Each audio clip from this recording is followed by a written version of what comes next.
Testing, testing. One, two, three. Awesome. Okay, I think it's working. How's everyone doing? My name is Jaden Lim, and today we're going to do a presentation on hyperpop for the AB. So, um, yeah, so you're probably wondering off first jump who this is. This guy, his name is Dave Blunts. He's one of the most prolific hyperpop artists, prolific artists in general. He's a pioneer of hyperpop. And if you're wondering what hyperpop is, well, we're going to get right into it, into this beautiful presentation. So sit back, relax, crack a cold one, and yeah, let's get into it. So, what is hyperpop exactly? You know, the best way I would describe it is it's a subgenre of music. It's a conglomerate of a bunch of different music genres all put into one.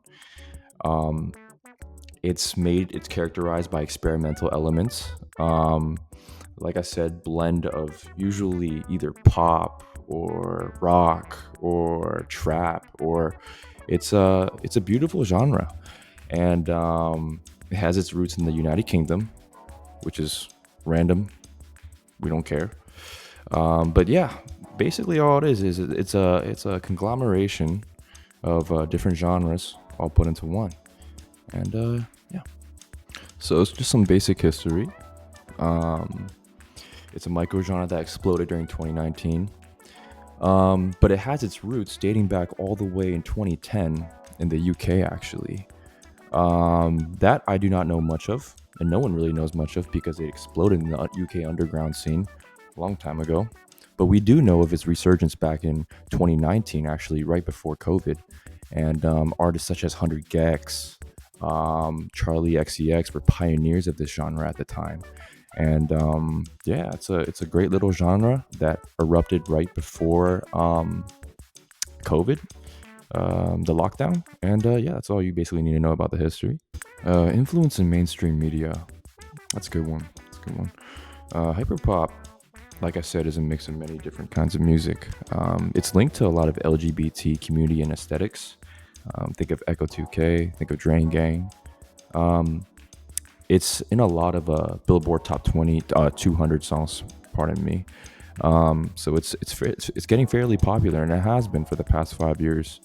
It has a crazy resurgence in TikTok, and there's a crazy community, crazy fans. So it's pretty well known now. But yeah, this microgenre turned into mainstream mix of pop, art, funk, rock. It's exploded in mainstream media. So now we're gonna get into notable artists. We have 100 Gex.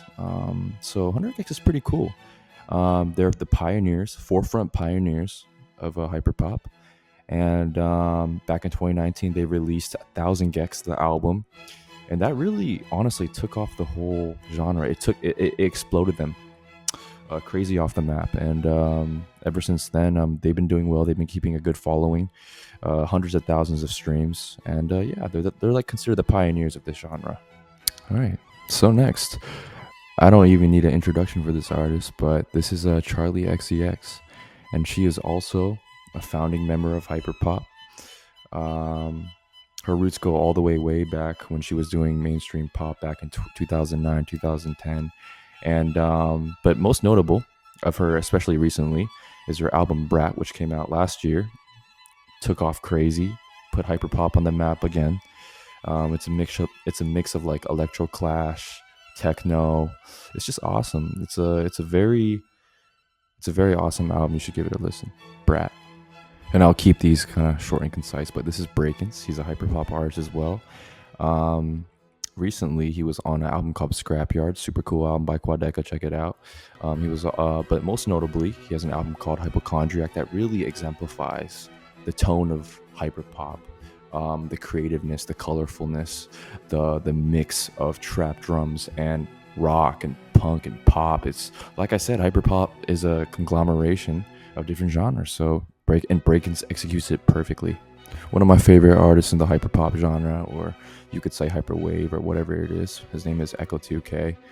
Dude, I don't even need to say anything about him. He's just awesome. He's been doing hyperpop since like the mid 2000s. Man, he's awesome. Another awesome artist, Miles Jade. Um, Heard of him recently. He's pretty cool. He's got a list of singles that are very hyper pop slash Clans Casino esque. Very, he's known for his blend of genres and very ethereal sound. Check him out if you can. But yeah, another notable hyper pop artist, Miles Jade.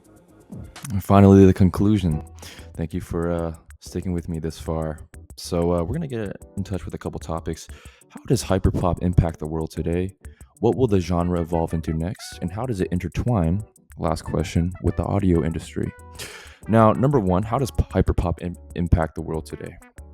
Um, I'd say honestly, it's impacted the audio world, the music world, the business world in so many ways. It's brought so many opportunities to so many people.